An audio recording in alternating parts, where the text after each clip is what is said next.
I got a question. What about black racism, black bigotry, and black anti-Semitism? I mean, it's an article of faith that Donald Trump is a racist, right? References to Donald Trump as a racist slowly increased over time, but they were always met with challenges. How do you know he's a racist? And the American news media has gone through years now of hair splitting on the difference between saying something racist and being a racist, as if there is a difference.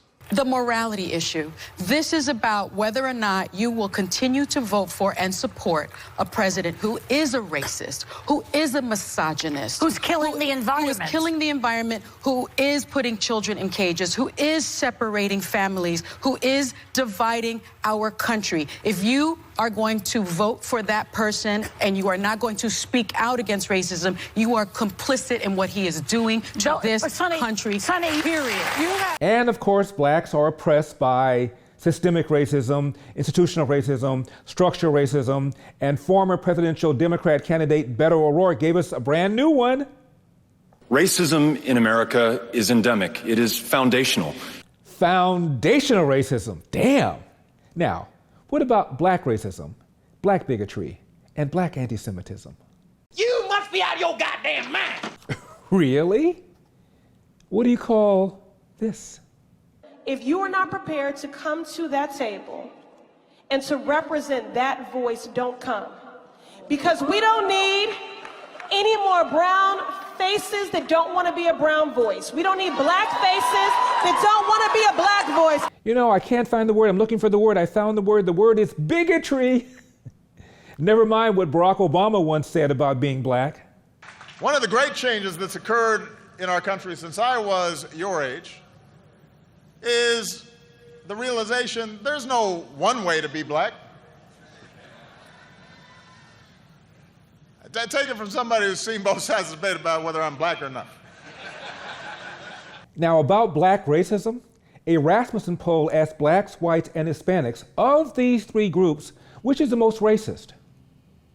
37% of American adults think most black Americans are racist. Just 15% consider most white Americans racist, while 18% say the same of Hispanic Americans. Among black Americans, 31% think most blacks are racist, 24% consider most whites racist, 15% view most Hispanics that way. Among white adults, 10% think most whites are racist, 38% believe most blacks are racist, and 17% say most Hispanics are racist. End of quote. In other words, more whites think blacks are racist than they think whites are racist, than they think Hispanics are racist. Among Hispanics, more Hispanics think blacks are racist than believe whites are racist or believe blacks are racist. Among blacks, more blacks believe blacks are racist than they believe Hispanics are racist or whites are racist. What does that tell you? Now get this. A 1999 article in the LA Times talked about how Hispanic landlords were discriminating against would-be black tenants, and how black landlords were discriminating against would-be Hispanic tenants. Two recent studies of rental practices found that Latino landlords are discriminating against African Americans and black landlords are discriminating against Latinos at levels comparable to those practiced by whites against minority groups a decade ago. End of quote. Now, what about black versus white and white versus black violent crime? Heather McDonald, a researcher at the Manhattan Institute. In 2018, there were 593,598 interracial violent victimizations, excluding homicides, between blacks and whites last year. Blacks committed 537,204 of these interracial felonies, or 90%, and whites committed 56,394 of them, or less than 10%. End of quote. Now, what about hate crime? It certainly is true that blacks at 13% of the population and at 28% of the victims are disproportionately likely to be a victim of a hate crime. But it is also true that blacks at 13% of the population are disproportionately more likely to commit a hate crime. Blacks are overrepresented among perpetrators of hate crime by 50% according to the most recent DOJ data from 2017. Whites are underrepresented by 24%. This is particularly true for anti-gay and anti-Semitic hate crimes, end of quote. And the American Enterprise Institute notes, the hate crime victimization rates in 2018 per 100,000 population of each group was as follows: 14.8 for Jews, 6.6 for Muslims, 5.5 for blacks. Adjusted for population by group, American Jews were 2.7 times more likely than blacks to be a victim of a hate crime last year, and more than twice as likely than a Muslim to be a hate crime victim, end of quote. Again, speaking of bigotry, did you know that black opposition to black-white marriages is actually slightly higher than white opposition to black-white marriages? 17% of white respondents felt interracial marriage was morally wrong, compared with 18% of black respondents and 15% of Hispanic respondents, end of quote. Speaking of opposition to black-white interracial marriages, in 1995, here in California, a black man named Ward Connerly led the fight to get rid of race-based preferences in the areas of hiring, contracting, and college admissions. One of his detractors is a woman named Diane Watson, also black. She was a state lawmaker in California. Here's what she said.